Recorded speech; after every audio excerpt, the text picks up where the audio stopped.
Bonjour à tous, bienvenue sur le stand Wacom sur cette édition du Salon de la Photo 2017 CRU. Merci à toi Alex de venir nous interviewer. Je me présente rapidement, je m'appelle Fred Roll, je suis consultant, expert, photographe, geek un petit peu, même beaucoup sur les bords. Je suis consultant pour Wacom depuis, on va dire, une quinzaine d'années à peu près. Je suis freelance parallèlement, photographe, formateur, retoucheur pour l'industrie, la mode, tout un tas de choses. Je suis aussi consultant pour d'autres domaines de la chaîne graphique, l'impression, la calibration, la retouche photo, sans jeu de mots, mais avec un clin d'œil. Et je voulais vous montrer un petit peu tout ce qu'on présente ici sur le stand Wacom. Je vais commencer par crescendo, par les premiers modèles. Donc on a toujours la tablette opaque classique qu'on retrouve depuis des années. Donc l'Intuos qui existe en deux modèles. Vous allez avoir la small et puis la medium, différentes tailles. Il faut compter un budget pour ça de 100 à 200 € en fonction de la taille. Donc ça va être parfait pour quelqu'un qui commence la retouche photo, qui a entendu dire que les tablettes étaient mieux, pratiques, etc. Mais qui ne va pas avoir une utilisation quotidienne et très poussée en fait de son outil. Je fais tout de suite une petite parenthèse sur le côté tablette graphique où les gens, dans la plupart des cas qui ne connaissent pas, qui sont un peu étrangers à ce domaine-là, pensent que les tablettes graphiques c'est uniquement pour faire du graphisme, de la retouche photo, du dessin. Il n'en est rien, il faut vraiment concevoir les tablettes graphiques dans leur ensemble comme des périphériques. Alors si je vous dis périphérique, vous allez penser essentiellement à clavier-souris. Eh bien c'en est un, c'est un remplacement complet de votre souris qui permet d'être plus à l'aise, plus efficace, plus intuitif. Et dans le domaine effectivement du graphisme, que ce soit de la photo ou du dessin, nous permettre des choses supplémentaires comme la gestion de la pression, du tactile et différentes petites choses. On reviendra en détail plus là-dessus. Ensuite, si on passe dans la gamme au-dessus, qu'est-ce qu'on va pouvoir trouver? On va pouvoir trouver la gamme Intuos Pro. Okay. Donc là, on est très content de vous présenter les nouveaux produits, les dernières Intuos Pro, qui par rapport à la génération d'avant ont changé notamment le nombre de pressions. Sans rentrer dans trop de détails techniques, on était à peu près à 2000 niveaux de pression sur l'ancienne génération. Aujourd'hui, on a multiplié par 4, donc on va être à 8000 niveaux de pression. En termes de design, c'est super épuré, c'est en aluminium, c'est très léger. Et qu'est-ce que je peux vous dire? La batterie est incluse. Voilà, donc elle existe de la même façon en médium, excusez-moi monsieur, et en large également. Okay. On a aussi pensé aux illustrateurs et à ceux qui font du dessin. Et en accessoire, on va proposer ce qu'on appelle un kit paper qui sera constitué d'une pince qu'on va venir clipser sur le dessus de sa tablette et qui sera fourni avec un rotring et qui nous permettra en déplacement en extérieur sans être lié à un ordinateur de pouvoir dessiner sur une vraie feuille de papier et l'ensemble de ces dessins sera numérisé, vectorisé à l'intérieur de la tablette.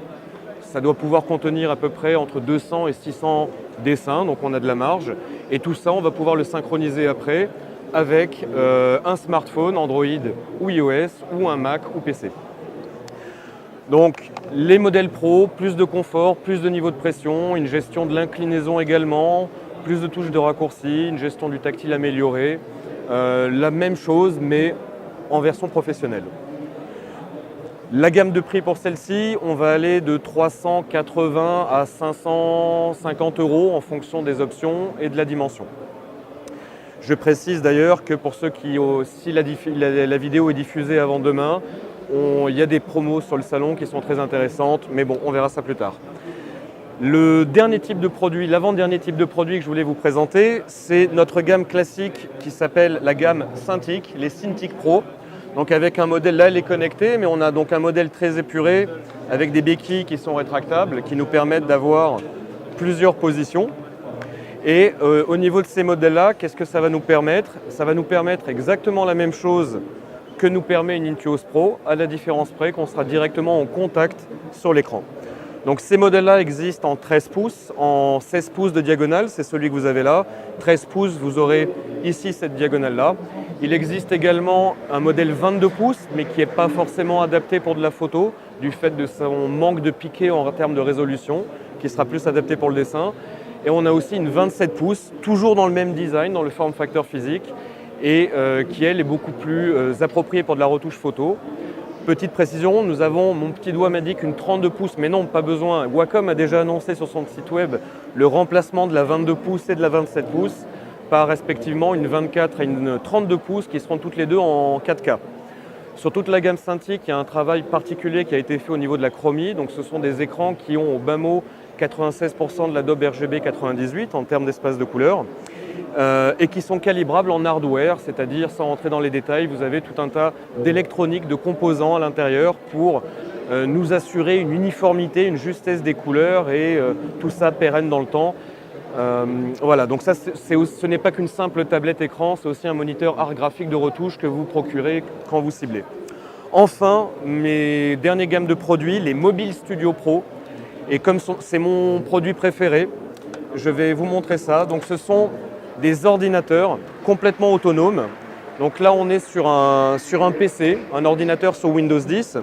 Alors, je vais vous montrer le menu le bureau parce que souvent, c'est plus parlant. Voilà. Donc, nous sommes sur un ordinateur sous Windows 10, voilà, sur du 13 pouces, extrêmement léger, 1,3 kg pour celui-ci. Détail technique, c'est un peu de la tuerie. On a du Core i7 à 3, GHz, un peu plus même. On a jusqu'à 16 Go de RAM. Qu'est-ce qu'on a encore? On a du SSD, bien évidemment, au niveau du stockage. Pour les photographes, on a pensé à un lecteur de carte SD qui va pouvoir gérer jusqu'à 512 de mémoire. On va voir au niveau des extensions la dernière norme du port USB 3 qui va nous permettre sur un seul et même câble la charge, le signal data, le signal vidéo. On est sur des écrans pareil calibrés, on a des lecteurs d'empreintes digitales et même des scanners 3D à l'intérieur, à l'extérieur. Voilà, donc c'est vraiment un PC extrêmement fluide, transportable, qui va me permettre d'avoir un tout en un. Donc je résume bien, c'est un PC, on a arraché le clavier et c'est au format tablette. Donc ça, c'est le modèle 13 pouces et vous aurez également le modèle 16 pouces qui est ici. Donc là, on a un modèle 16 pouces, un peu plus gros mais plus confortable aussi pour bosser. On est sur un écran avec une résolution de 4K. Et ce produit est aussi destiné à ceux qui vont vouloir faire du montage vidéo ou bien de la 3 dimensions, puisqu'on a une carte graphique 3D dédiée à l'intérieur pour des tâches un peu plus complexes. J'en profite pour faire un clin d'œil. Donc les gammes de prix, pardon, je précise de le préciser, en fonction des configurations, sur le modèle 16 pouces, vous allez aller de 2 700 € à 3 200 € TTC environ, en sachant que c'est bien un ordinateur que vous achetez. Et au niveau du modèle 13 pouces que je vous présente là, on va aller sur une gamme de prix qui va aller de 1500 à 2700 en fonction de la puissance, comme toujours, la quantité de RAM, disque dur, etc. etc. J'en profite pour faire une toute petite dédicace à mon ami Antoine Villiers qui, pour ses images, qui n'est pas présent sur le stand, vous pouvez le retrouver sur maxencejonas.com et si vous avez besoin, admirez son travail. Le travail également avec mon ami Younes, qui est ici derrière. Je fais un tout petit crochet sur un dernier type de produit qui pourrait être aussi intéressant, qui rejoint un petit peu la fonction Paper dont je vous ai parlé sur les modèles Pro. C'est ce qu'on appelle les bloc-notes connectés chez Wacom. Ce sont des bloc-notes connectés, donc ce sont des carnets qui vont nous permettre, utilisés avec du papier complètement standard, avec de l'encre complètement standard, et qui vont nous permettre de griffonner et que l'ensemble des données que j'écrive puisse être numérisé à l'intérieur de la tablette. Alors je vais tenter quelque chose d'un petit peu casse-gueule, mais là j'ai fait une synchronisation avec mon téléphone et là par exemple tout ce que je vais écrire, par exemple vous voyez qu'en temps réel, Wacom c'est de la balle par exemple, voilà. Et tout ce que j'écris à l'intérieur est directement numérisé, je vais pouvoir faire mes griffonnages, etc. C'est extrêmement précis. Et juste pour terminer sur, voilà, le produit en lui-même va pouvoir gérer, on va dire, au moins 600 dessins, prises de notes à l'intérieur. Et uniquement lorsque vous avez accès à votre ordinateur ou votre smartphone, vous allez pouvoir transférer l'ensemble des données dans votre téléphone. C'est bien évidemment compatible Android, iOS et macOS ainsi que PC. Alors là, je ne sais pas si tu arrives à peu près à voir. Donc là, on revoit le résultat de ce que j'ai écrit. On est vraiment dans une ressemblance de 1-1. OK. Et maintenant, directement depuis l'application, on va pouvoir faire un certain nombre de choses, comme rajouter des prises de notes, éventuellement, sélectionner des éléments et les déplacer. On va pouvoir en gommer, bien évidemment, etc., etc. Une autre fonction qui va être très intéressante, c'est la division. où je vais avoir une frise chronologique, une timeline, qui va me permettre de revenir sur chacun de mes traits pour pouvoir séparer mon dessin et l'exporter, etc. Au niveau du partage, il y a un compte cloud qui est fourni avec et qui va nous permettre, effectivement, pour l'ensemble de ces notes, de pouvoir les exporter en JPEG, en PNG, en vectorisé, en PDF, etc. etc. Donc ça peut être, c'est un outil qui va être très intéressant pour tous ceux qui ont besoin de dessiner, de croquer, de faire de la prise de notes et tout ça avec tout ce que peut nous apporter le cloud et les fonctions de partage. Enfin, sur tout ce qui va être Mobile Studio Pro, je ne vais pas rentrer dans le détail des explicatifs. Pour ça, je vous invite à revenir sur le stand, venir nous voir ou suivre un petit peu notre actualité. Je voulais juste vous montrer deux petites choses là-dessus qui peuvent être sympas. Je pourrais vous montrer par exemple, alors ça sera assez compliqué, mais je pense que je vais inviter mon collègue Younes qui est avec moi ici, qui va venir nous aider et nous tenir. Donc ça, c'est une de ses réalisations en cadavre exquis. Et donc là, par exemple, c'est tout ce que peut nous apporter le côté tactile et la souplesse du dessin. Et donc ça, c'est si on vient un petit peu zoomer un petit peu sur notre dessin. Voilà, par exemple. Voilà.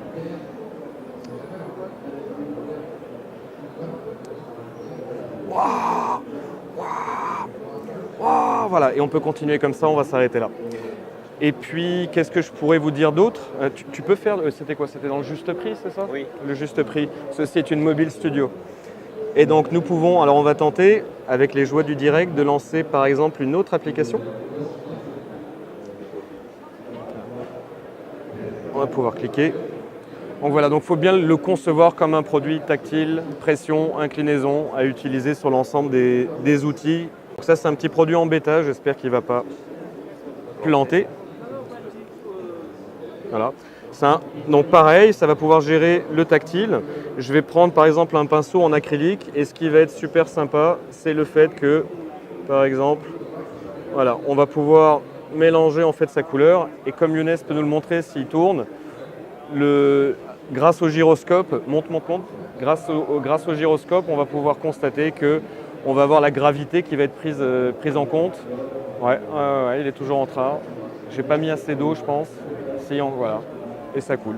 Donc il y a tout un tas d'applicatifs en fonction qu'on fasse de la photo, du dessin.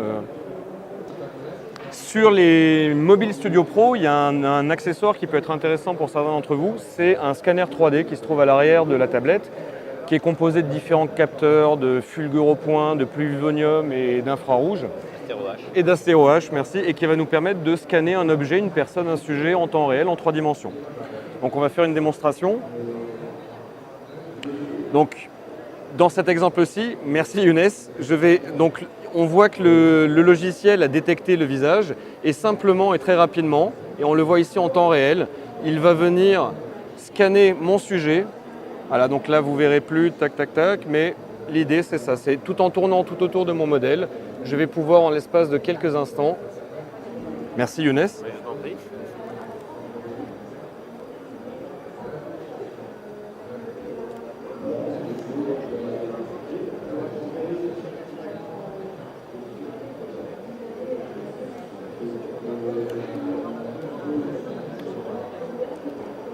Alors le temps qui calcule un petit peu la preview rapidement, je peux vous montrer par exemple d'autres choses qu'on a pu faire à l'occasion d'autres salons.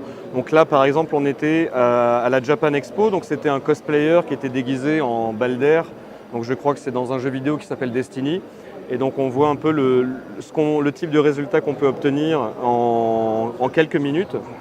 On peut voir également par exemple voilà, d'autres personnages que beaucoup d'entre vous reconnaîtront.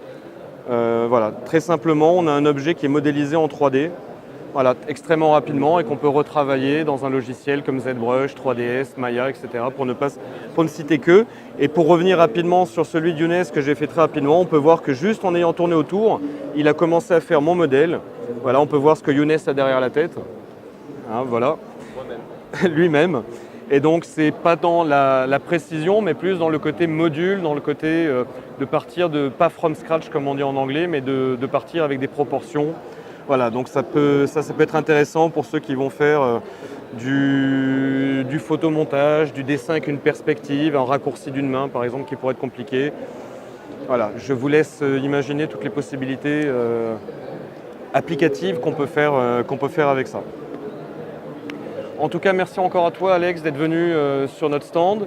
Il nous reste encore que quelques heures aujourd'hui et toute la journée de demain. J'espère que vous passez un très bon salon de la photo. Et puis, je vous dis à demain, j'espère. Et sinon, avec plaisir, à l'année prochaine. Merci à vous.